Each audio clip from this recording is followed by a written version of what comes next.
tell me the process for permitting here? How is it supposed to happen when you want to do some type of a march or a demonstration or protest? You should have to file a plan.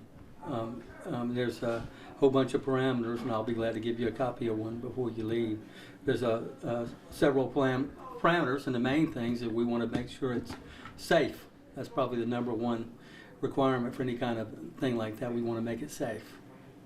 Yeah, Richmond County has allowed at least 2 or 3 of these demonstrations or protests and marches to happen without a permit. You've been right alongside these folks, making sure that streets are blocked off, making sure that the people who are in the middle of the street are safe from traffic.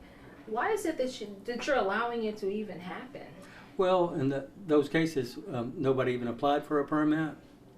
And when you get that number of people together, we just made the sheriff and I made a collective decision that we think it's a lot better than people trying to do without us to try to help assist them through the process.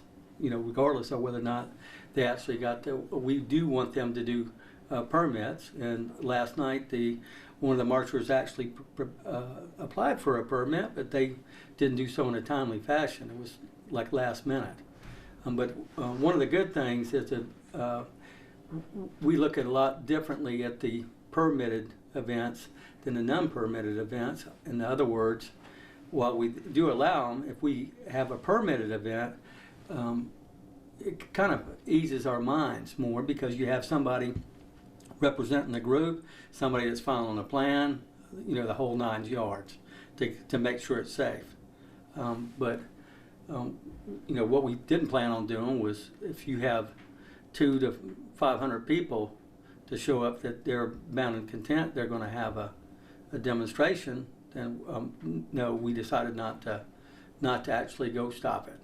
Wow, when you have the power to do so, what was going on in your mind and the sheriff's mind? You have the power. That's you always have the power to do lots of things. That means it's the right thing to do. So that's just kind of the stance we took. What made you say it's the right thing, even though we have the power, it's the right thing to let these people without a permit continue to march, continue to protest? Let me ask you this: if they're probably going to do it anyway, wouldn't you rather be part of the solution rather than part of the problem? So that's kind of the posture we took on that. Let's talk a little bit about the nation and what's going on.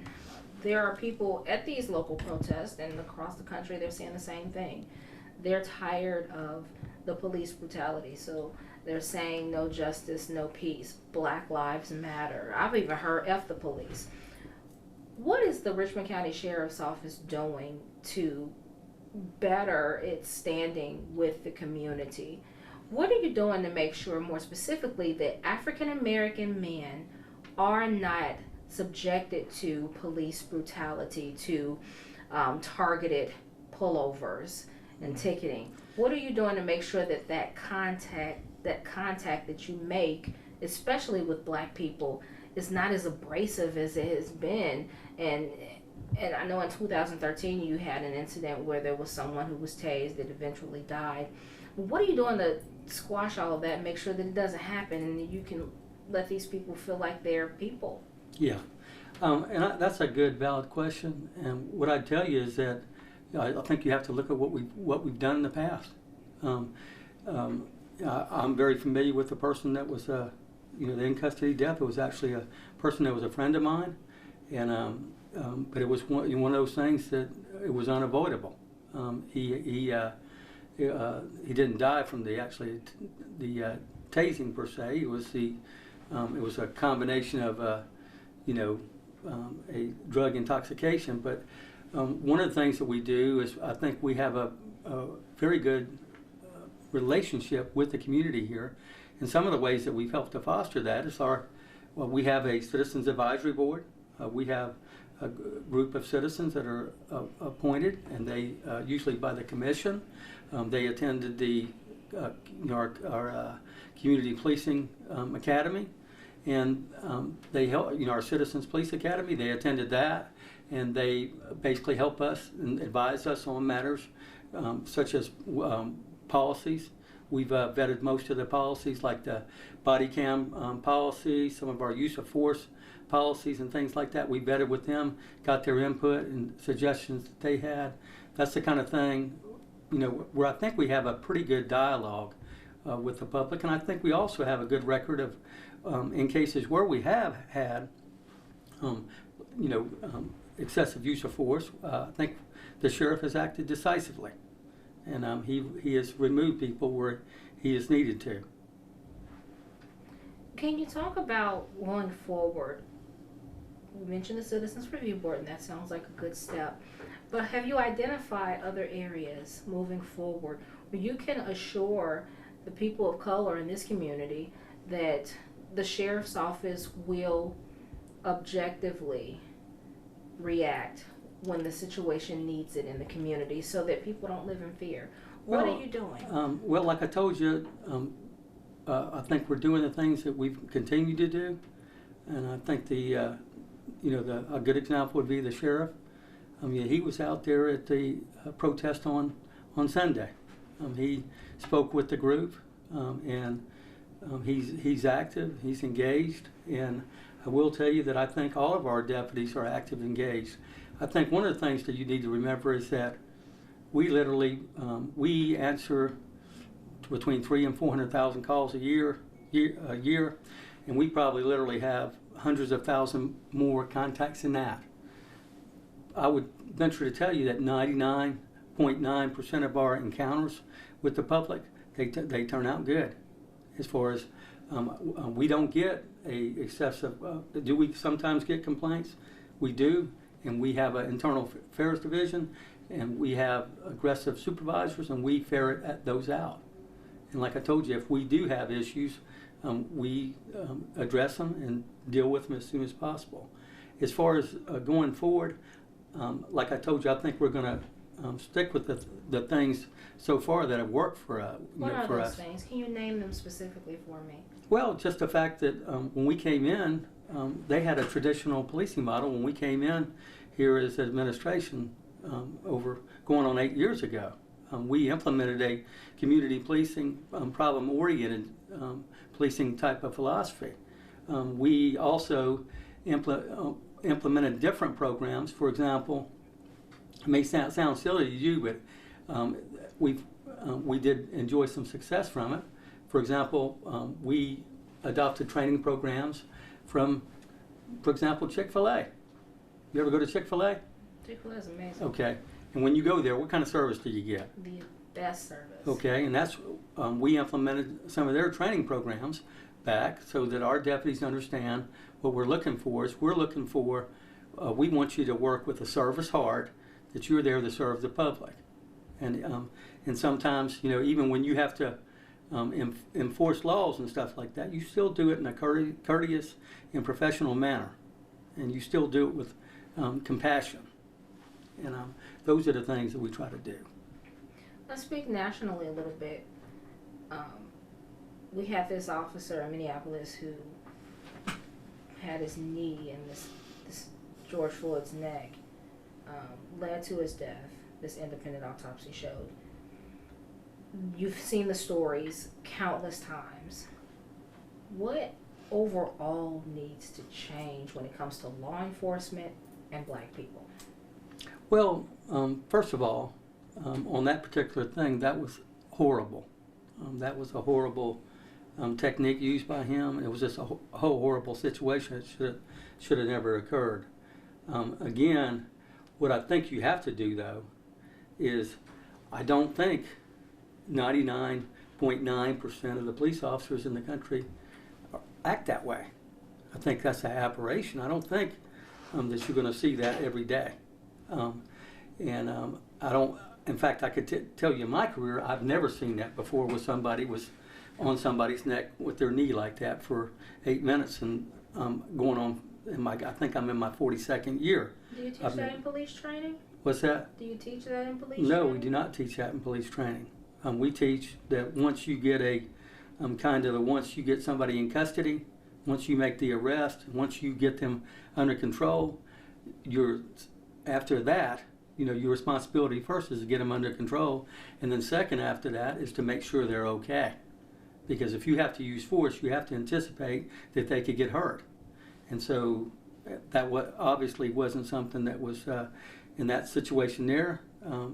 We train, get them in custody, get them cuffed up, and then get them up and get them sitting down as soon as possible.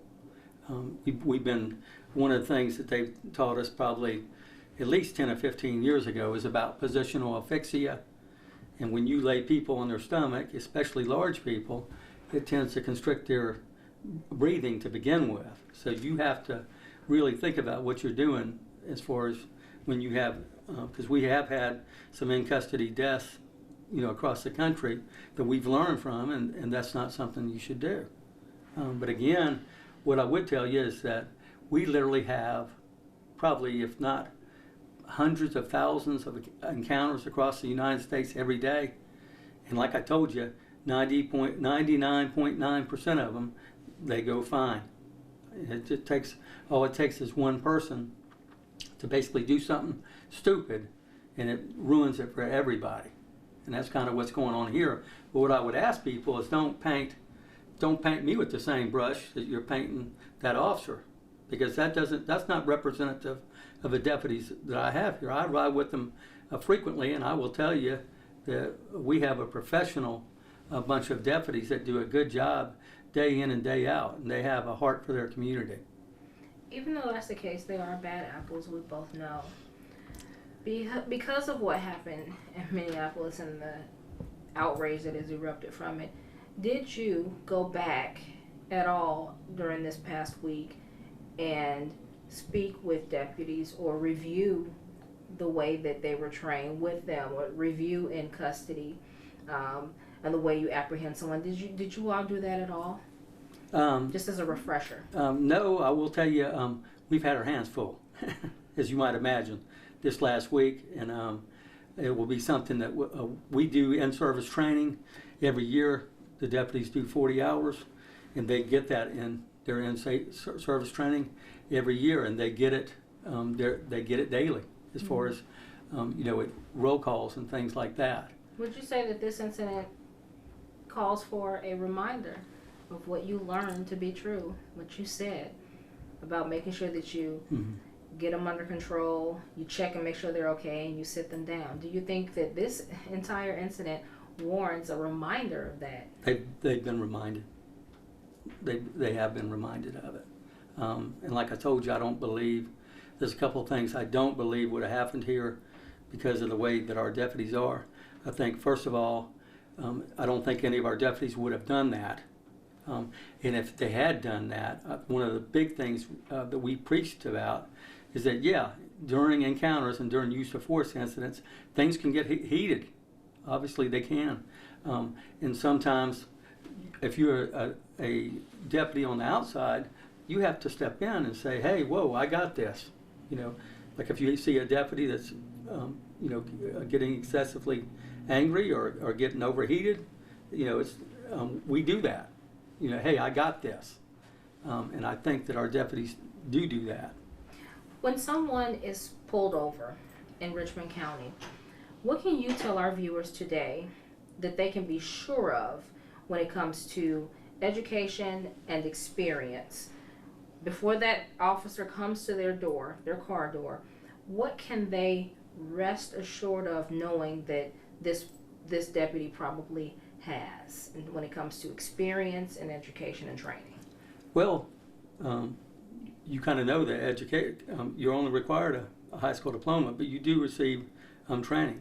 And I will tell you, in their training, I don't think you're going to find anything in the, the 18 weeks they get at Augusta Tech Police Academy where it tells them to compress somebody's neck with their knee. So I'll tell you that they're not taught that. I'll also tell you that during their field training process, they are taught also not to use excessive force. They're taught all of these things. And all I can tell you is that, again, I think what you have to look at is, in the community here, what is our track record? And that's not, and I'm not, I'm not telling you, our deputies are going to make mistakes sometimes. But that whole thing in, in Minneapolis, that was way more than a mistake. That was just something that was just indefensible.